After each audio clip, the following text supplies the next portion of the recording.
A wild lion appears swimming far out at sea, leaving sailors completely paralyzed. When they realized the animal was injured and exhausted, they made a decision that would change their lives forever. A story of courage, compassion, and mystery that reveals a network of wildlife crimes. Prepare to be moved by this incredible journey of rescue and redemption. Subscribe to the channel, like this video, and comment where you're watching from. What would you do if, upon opening your window on an ordinary morning, you found a completely different world? That's what happens to Mrs. Eleanor, a 78-year-old woman who never imagined her quiet life would be transformed by the flutter of tiny wings. Some decisions, even the simplest ones, have the power to change not only our destiny, but also that of entire creatures who depend on our compassion. The sun rose lazily over the small neighborhood of Oakwood Heights. Its golden rays slid across rooftops, illuminating modest gardens and still sleeping streets. It was a dawn like so many others in that peaceful community, where time seemed to flow slower than in the rest of the world.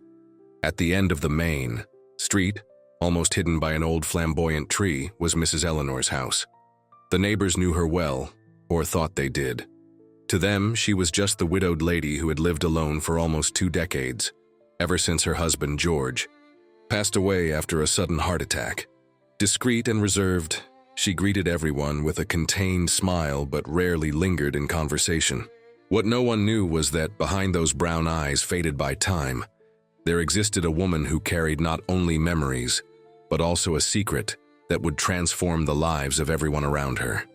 On that specific September morning, Mrs. Eleanor woke up with a strange feeling.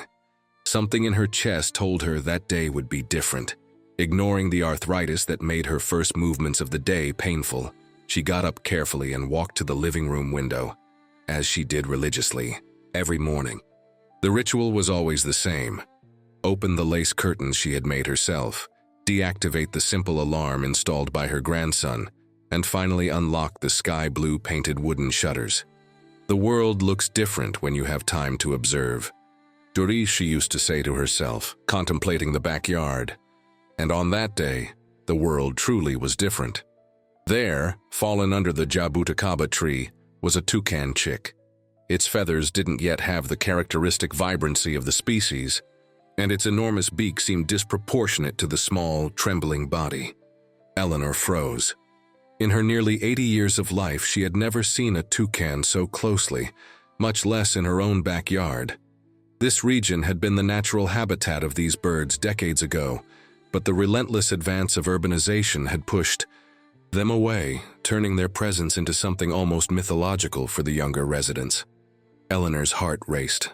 Her thoughts swirled in a whirlwind. What to do? Call someone? Who? Animal control? The environmental police? Wildlife authorities? As indecision paralyzed her, she noticed the little animal trying unsuccessfully to flap its wings. One of its legs seemed injured, and a dark stain, blood, was visible on its feathers on the right side. Without thinking twice, Eleanor did something she hadn't done in years. She acted on impulse, completely ignoring the mental alarm ringing in her head, the same alarm that made her check 3 times if the gas was off and lock the door with 2 turns of the key. She grabbed an empty shoebox, quickly lined it with a clean cloth, and went out into the yard. The morning air was fresh, laden with the perfume of the flowers she cultivated. So carefully, Eleanor approached the chick slowly, whispering words of comfort, as she used to do with her own children when they were small. "Quiet now, little one. I won't hurt you. I'm here to help." Her hands, marked by time and work, trembled slightly when they touched the toucan's feathers. The animal, startled, tried to escape but was too weak. With surprising delicacy for someone her age, Eleanor gently picked it up and placed it in the improvised box. She felt the bird's heart beating frantically against her fingers, a life so fragile, so desperate to survive. Back in the safety of her kitchen, Eleanor placed the box on the table and observed the chick with a mixture of worry and fascination. What to do now? In her youth, she had helped her father care for injured animals on the small rural property where she grew up. But that was more than 60 years ago. The memories seemed distant, blurred by time, like old photographs stored for too long. First, check the injuries, she murmured to herself, organizing her thoughts aloud as she often did when she was alone. With gentle hands, she examined the little toucan. The wound on the wing didn't seem deep, but there was a cut on its leg that needed attention. The bird watched her with wide eyes, mixing fear, and what Eleanor imagined was a silent plea for help. With warm water and a little diluted antiseptic she kept in her first aid kit, she carefully cleaned the wounds.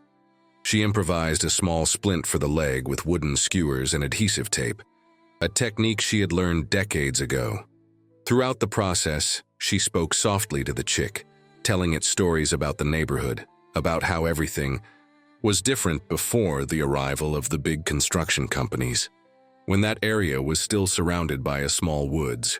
"You know, little one, your ancestors reigned around here," she said with a nostalgic sigh. It was beautiful to see, the flocks crossing the sky at dusk. People would stop what they were doing just to admire them. She spoke as if the toucan could understand every word, as if they shared not only that moment, but also the loss of a world that no longer existed. When she finished the improvised bandaging, she offered water with a dropper she had kept since she used to medicate her husband. The chick, initially reluctant, finally drank a few drops. Eleanor felt a wave of relief and something more, a kind of joy she hadn't experienced in a long time. It was as if that creature had brought back a piece of the past, a fragment of a time when life seemed simpler, more connected with nature. It was only when the phone rang that Eleanor realized how much time had passed. It was her daughter, Sarah, calling for the usual morning check-in. Eleanor hesitated. Should she tell her about the toucan? Sarah was always too practical, too realistic. She would probably insist on turning the animal over to the authorities immediately. Not that she was wrong. Eleanor knew she would eventually need to do that. But not now. Not when the chick was so fragile, so scared. "I'm fine, dear," she replied to the routine questions. "Yes, I took my medication. No, you don't need to come today. I have everything I need." For the first time in years, Eleanor lied to her daughter. A small omission, she thought, just until she knew what to do with her new guest. After hanging up, she went back to observing the chick, which seemed calmer now. An idea began to form in her mind. She walked to the shelf where she kept her old books, inherited from a time when there was no internet to answer all questions. Among them, she found what she was looking for, an ornithology manual that had belonged to George, her husband, who had a secret passion for bird watching. The yellowed pages contained valuable information about toucans and other native species. Eleanor adjusted her glasses and plunged into the reading, absorbing everything she could about feeding habits, behavior, and care. "Frugivores," she read aloud. "They feed mainly on fruits, but can also consume small insects and lizards." Plan began to take shape. Eleanor had a heavily laden jabuticaba tree in the backyard, besides a few other fruit trees. She could feed the toucan until it was strong enough to be released, or handed over to specialists if necessary. But how long would that take? Days, weeks? And how would she hide a toucan, especially as it grew? She looked at the chick, which was now sleeping in the improvised box. There was something about that scene that touched her heart deeply. It was as if, in some inexplicable way, that encounter had been destined. As if, after years of living in the safe routine she had built for herself after her husband's death, something or someone had decided it was time for Eleanor to take risks again, to feel again. "I'll call you George," she decided with a lump in her throat. "My husband would have loved to meet you." The following days established a new routine for Eleanor. She woke up earlier, cared for the toucan's injuries, fed him finely chopped fruit, and in her free time, read and reread the ornithology manual, making notes in a small notebook like a dedicated student. To her surprise and joy, the chick responded well to the care. The wound on his wing gradually healed, and he began to move more freely inside the box, which Eleanor had replaced with a larger cage found in the basement. 2 weeks passed in this new dynamic. Eleanor, who previously rarely left the house, now made frequent visits to the local market in search of various fruits for her protégé. The neighbors noticed the change. The reserved lady now chatted animatedly with the market vendor about the nutritional qualities of different fruits, asked the pharmacist about vitamins for birds. Just out of curiosity, she explained, and even smiled more frequently. Mary Ann, her next-door neighbor and the most curious person in the neighborhood, didn't take long to notice the new habits. "Eleanor is acting different," she commented to other ladies during the afternoon tea they organized monthly. "Yesterday I saw her in the backyard talking to herself. She seemed happy." Speculation wasn't long in coming. Was Eleanor seeing someone secretly? Had she won the lottery? Was she becoming senile? No one imagined that. Behind those sky-blue walls, an unlikely friendship was blossoming between an elderly lady and a young toucan. It was in the third week that the unexpected happened. Eleanor was in the kitchen preparing the fruit mix for George when she heard a noise coming from the room where she kept the cage. She ran as fast as her legs allowed, fearing something had happened. Upon opening the door, she couldn't believe what she saw. George was no longer alone. Perched on the sill of the open window, there was another toucan, an adult, with vibrant plumage and a majestic beak. Eleanor held her breath. The adult toucan watched her with unsettling intensity, as if evaluating her intentions. Inside the cage, George chirped excitedly, flapping his still not fully recovered wings against the bars. "Oh my heavens," Eleanor whispered, motionless. How had that toucan found her house? Was it an extraordinary coincidence or something more? She remembered reading about the strong family bond among toucans. Could this be George's father or mother who had somehow tracked the chick here? The adult toucan remained still for a few minutes, just observing. Eleanor also didn't move, fearing she would scare it away. Finally, the visitor let out a sharp chirp and flew off, disappearing into the blue sky. Eleanor ran to the window, trying to follow its trajectory, but it had already vanished among the distant treetops. Throughout the day, Eleanor remained restless. What did that visit mean? Was it a good sign? She consulted the ornithology manual again, searching for answers, but the yellowed pages contained no information about this specific type of behavior. At night, before going to bed, she sat beside George's cage and shared her theories. "Maybe it was your mother coming to check if you're okay," she speculated, watching the chick that was now sleeping peacefully. "Or maybe it's just a coincidence. Either way, you're not alone in the world anymore, little one, and neither am I." The next morning, upon opening her bedroom window, Eleanor was greeted by a sight that left her breathless. It wasn't just one adult toucan on the sill. There were three. Side by side, like silent sentinels, they watched the cage where George chirped excitedly. Eleanor brought her hands to her mouth, trying to contain the emotion. It was as if she were witnessing something sacred, a family reunion that transcended human understanding. Moving slowly, she approached the cage. The adult toucan stirred, but didn't fly away. With trembling hands, Eleanor opened the cage door. "Go," she whispered to George. "Your family has come for you." The chick hesitated, looking alternately at Eleanor and the visitors on the sill.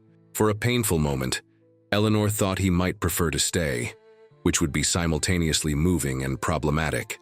But then, with a decisive movement, George hopped from the cage onto the sill, joining the other toucans. There was a small flurry of chirps and movements, as if they were communicating in a language Eleanor would never fully understand. And then, as suddenly as they had appeared, the four toucans took flight together, disappearing into the horizon. Eleanor remained at the window for a long time, tears silently streaming down her wrinkled face. It was a mixture of joy for the rescue's success and sadness at the farewell.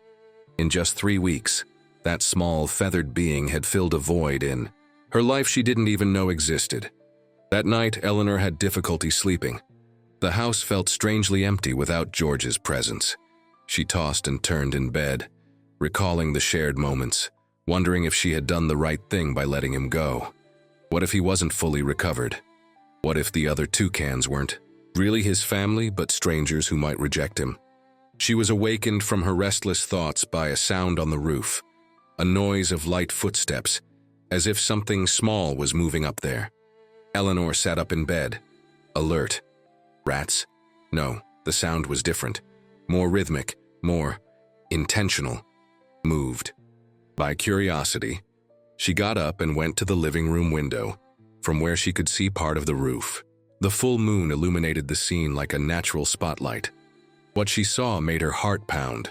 Dozens of toucans were perched on the roof of her house and on the branches of the nearest tree. A surreal spectacle, like a living painting that defied the logic of the urbanized neighborhood. "Impossible," she murmured, rubbing her eyes. But the vision remained. The toucans were really there, some settling down as if intending to spend the night, others seemingly standing guard.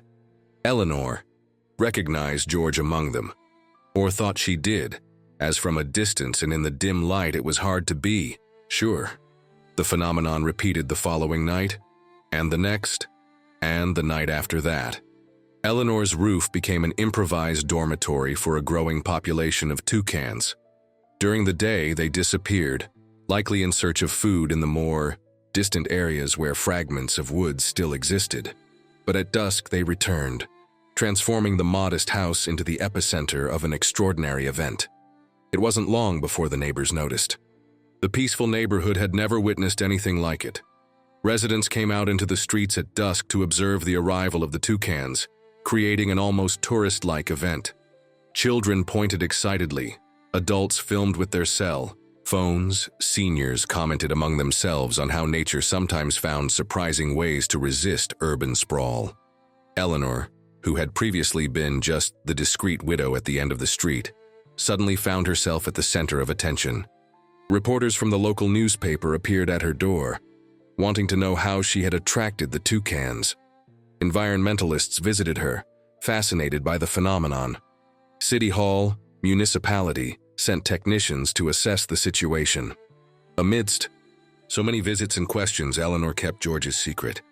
Something told her that revealing the full story could bring problems, for her and, potentially, for the toucans themselves. So she answered with half-truths. "I've always liked plants that attract birds," or "My backyard has many fruit trees." And when people insisted on knowing why specifically her house, she shrugged and said, "Maybe they just feel welcome here." Despite the sudden fame, Eleanor began to notice a growing problem. The presence of the toucans did not please everyone. The neighbor to the right, a businessman intolerant of any disruption to his routine, began complaining about the noise at dawn. The condo manager, female, of the condominium-wide apartment complex that had recently been established nearby, expressed concerns about hygiene and public health, casually mentioning the possibility of contacting City Hall municipality to resolve the bird problem. During a tense neighborhood meeting, Eleanor realized the extent of the conflict that was forming. On one side, residents enchanted by the return of wildlife, many of them elderly who, like her, remembered a time when toucans were common in the area. On the other, new residents and business owners concerned about their properties and the civilized image they desired for the neighborhood. "They are just birds," Eleanor argued when she finally managed to get a word in the heated discussion. "They were here long before any of us. We are the ones who invaded their territory, not the other way around." Her words caused a brief silence in the room. Then, voices exploded again, some in support, others in opposition. Eleanor returned, home exhausted, with the uncomfortable feeling that something bad was about to happen. That night, watching the toucans settling on the roof, she made them a silent promise. "I will protect you. Somehow, I will find a way." The next morning, alarming news spread through the neighborhood. City Hall municipality had approved a project for the construction of a new shopping mall in the area, which would require the clearing of the small, remaining woods nearby. The same woods Eleanor suspected was the toucans' daytime refuge. The approval, which had occurred surprisingly quickly, coincided with the complaints about the birds. "It's no coincidence," commented Mrs. Martha, one of the few friends Eleanor still had in the neighborhood. "They say Robert, that grumpy neighbor of yours, has contacts at City Hall, municipality. And that pompous condo manager, female, from the new condominium apartment complex, her husband is a partner in the construction company that's going to build the mall. Eleanor felt her blood run cold. It was worse than she had imagined. It wasn't just about people bothered by the toucans. There were much larger financial interests at stake. The return of the birds threatened plans that had likely been brewing for years, multi-million-dollar contracts, and shady political deals. That afternoon, Eleanor did something she hadn't done in decades. She called a meeting in her own home. She invited all the neighbors who had shown sympathy for the toucans, as well as some local environmentalists who had visited her in the previous days. To her surprise, more than 20 people attended, crowding into her small living room. "The situation is more serious than we thought," she began, with a firmness that surprised even herself. "They don't just want to get rid of the toucans. They want to destroy the last piece of woods left, the only place where they can find food during the day." Among those present was David, a young biologist who had recently begun studying the toucan phenomenon. "Mrs. Eleanor is right," he stated, showing photographs on his tablet.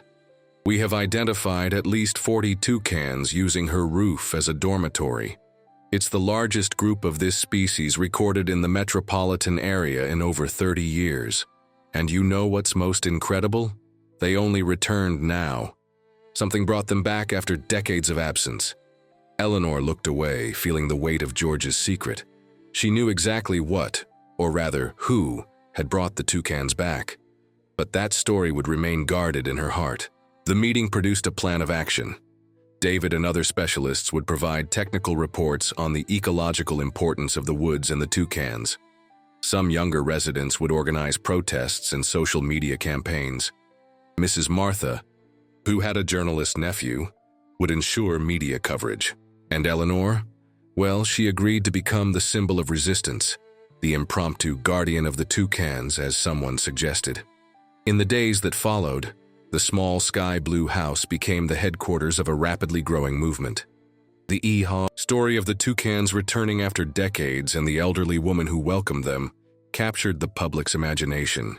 Reports first appeared in local newspapers, then in state newspapers, and finally in the national media. Memes and videos of the toucans landing on Eleanor's roof went viral on the internet. The construction company and its political allies, who had expected a discreet approval and quick execution of the project, suddenly found themselves under the spotlight of public opinion. Company representatives attempted to contact Eleanor, first offering significant financial compensation for her to move, then subtly threatening lawsuits for urban disturbance and illegal harboring of wild animals. Eleanor remained unwavering. "I've lived long enough to know that some battles are worth more than others," she said in a widely shared interview. "This isn't just about toucans or a piece of land. It's about deciding what kind of world we want to leave for those who come after us." Support grew daily. Schools organized field trips to Eleanor's street so children could observe the toucans. Artists painted murals with the image of the guardian on walls throughout the city. Scientists gave lectures on the ecological importance of the phenomenon. The small neighborhood movement had transformed into a cause embraced by the entire city. At the height of the controversy, when public pressure was seriously threatening the construction company's plans, Eleanor received an unexpected visit. An elegant man, in an impeccable suit and a rehearsed smile, knocked on her door one afternoon. He introduced himself as Paul Miller, executive director of the company responsible for the mall project. "Mrs. Eleanor," he began after reluctantly accepting a cup of coffee, "I came personally because I believe we can reach an agreement that is beneficial to everyone. Our company has a strong commitment to environmental responsibility." Eleanor watched him in silence, noting how he avoided looking directly at her, how his fingers drummed nervously on the cup, how the smile never reached his eyes. She recognized in him the same kind of dissimulation she had seen in so many others throughout her life. People who said one thing while planning something completely different. "We are willing to redesign the project," he continued, interpreting Eleanor's silence as negotiation. "We could preserve part of the woods, create a sanctuary for the toucans, even name a plaza inside the mall in your honor. Furthermore, the company offers generous financial compensation for any inconveniences." Eleanor finally spoke, her calm voice contrasting with the tension filling the room. And how long would this commitment last, Mr. Miller? Until the next expansion? Until the next opportunity for profit? Or until I die, which is probably what you're waiting for. The man choked on his coffee, surprised by the elderly woman's frankness. Eleanor continued, her eyes now fixed on his. You know, in almost 80 years of life, I've learned to recognize when someone is trying to deceive me. You don't want to commit to nature. You want me and the toucans to disappear so you can continue destroying what's left of life in this place. Unable to maintain the facade in the face of Eleanor's cutting clarity, Paul Miller abandoned his conciliatory tone. You don't understand the forces you're dealing with. This project represents an investment of millions. Jobs will be created, the local economy will prosper. All this because of a few birds and a stubborn old woman? Eleanor smiled, a sad smile that carried decades of wisdom. The forces I know are older and more powerful than any company, Mr. Miller. They are the same ones that make seeds sprout and seasons change. The same ones that brought these toucans back when everyone thought they had disappeared forever. You have money and influence. It's true. But we have something you cannot buy. And what would that be? He asked with poorly disguised disdain. Time, Eleanor answered simply. Time is on our side. Nature always finds a way to return, to resist. It may take time, but it always comes back. I may not live to see the day when all this concrete you build is reclaimed by wildlife, but that day will come. And as for me and my toucans, we will continue here, resisting for as long as necessary. Paul Miller left the house with angry strides, slamming the gate shut as he went. Eleanor remained on the porch, watching him walk away. She knew the battle was far from over. In fact, it had just truly begun. The construction company would use every resource at its disposal. Lawyers, politicians, perhaps even less ethical methods. But Eleanor was no longer alone. That night, watching the toucans return to her roof, Eleanor spotted one among them whom she recognized immediately. George, her first protege. The young toucan landed on her windowsill, exactly as on that first day, but now as a strong, healthy adult. For a magical moment, their eyes met in a mutual recognition that transcended the barriers between species. We're in this together, aren't we? Eleanor whispered. The toucan tilted his head slightly as if nodding, before flying off to join the others on the roof. The following weeks were intense. The construction company filed lawsuits alleging everything from technical zoning issues to sanitary concerns about the presence of the toucans. In response, the movement led by Eleanor secured a temporary injunction, preventing the start of construction until more complete environmental studies were conducted. The city was divided. Heated debates filled radio and television programs. Politicians took stances according to electoral interests.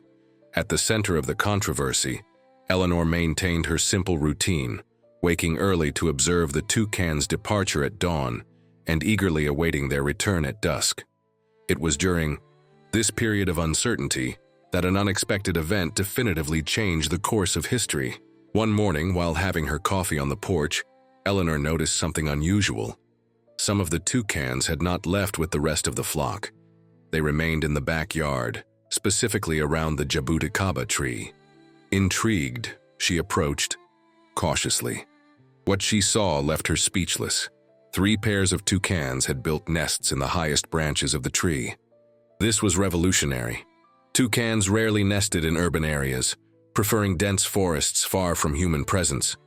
But there they were, transforming her humble backyard into a nursery. Eleanor ran to the phone and called David, the young biologist who had become her closest friend during the campaign. He arrived in minutes, accompanied by other researchers. The excitement in the group was palpable. This changes everything, Mrs. Eleanor, David explained, discreetly photographing the nests with a telephoto lens. If we can document the successful reproduction of toucans in an urban environment, specifically at this location, the legal protections become much stronger. The area could be declared of special ecological interest. A new wave of hope spread through the movement. The nests in Eleanor's backyard became the perfect symbol of resistance. Wildlife not just returning, but choosing to stay, to put down roots, literally building a future there, defying concrete and real estate greed. News of the nests, of course, leaked to the press. By this time, the guardian of the toucans was already a local celebrity, and every new development in her story received immediate attention. Television crews parked on the street, waiting to capture images of the toucans. Nature photographers traveled from other cities. The little street in Oakwood Heights had never seen so much activity. Amidst the whirlwind, Eleanor began to notice something strange. More toucans arrived each day. Not just those who already frequented her roof, but new individuals coming from afar. The flock, which had started with a few dozen, now numbered over 100 birds. It was as if a migration was occurring, a purposeful convergence. "It's unprecedented," commented an ornithologist who came from abroad, specifically to study the phenomenon. "It's almost as if they are gathering, as if they know they need to be together at this moment." Eleanor, deep down, had a different theory. She believed that George, in some way science might not be able to explain, had summoned the others, that the bond formed between them during those 3 weeks of care had created a connection that transcended human understanding. It was a theory she kept to herself, knowing it would sound too fantastical even for the most fervent supporters of the cause. The movement grew, the toucans multiplied, and the pressure on the construction company increased daily. Then, when it seemed the tide was definitely turning in favor of preservation, came the lowest blow. One morning, Eleanor was awakened by a terrible noise, the sound of chainsaws. She ran outside still in her pajamas, only to witness a devastating scene. Men in yellow helmets with chainsaws were beginning to cut down trees at the edge of the small woods. Trucks were parked nearby, ready to haul away the cut wood. "You can't do this!" Eleanor shouted, running towards the workers. "There's a court injunction. The project is suspended." A man in a suit who seemed to be supervising the operation approached with a paper in his hand. "The injunction was overturned last night, ma'am. Everything is perfectly legal. If you want to complain, go to the courthouse." Eleanor felt her legs go weak. How was this possible? They hadn't been informed of any hearing, any decision. It was a dirty maneuver, executed in the shadows, likely a result of the contacts the construction company maintained in the court system. Within minutes, neighbors and supporters began to gather. Attracted by the sound of the chainsaws and the shouting, David arrived breathless, already on the phone with lawyers for the movement. Mrs. Martha brought her journalist nephew, who began live-streaming the scene. Young activists formed a human chain between the chainsaws and the trees not yet cut. Tension escalated rapidly. The police were called. Some trees had already been felled when the first police cars arrived. The officers, clearly uncomfortable with the situation, tried to mediate the conflict. On one side, workers with a seemingly valid court order. On the other, indignant citizens and an elderly woman in tears. It was at this critical moment that the unthinkable happened. The sky, until then clear, suddenly darkened. Not by clouds, but by wings, hundreds of them. The toucans, who would normally be far away at this hour of the morning, returned en masse, flying in circles over the area, their sharp chirps creating cacophony that silenced the human voices.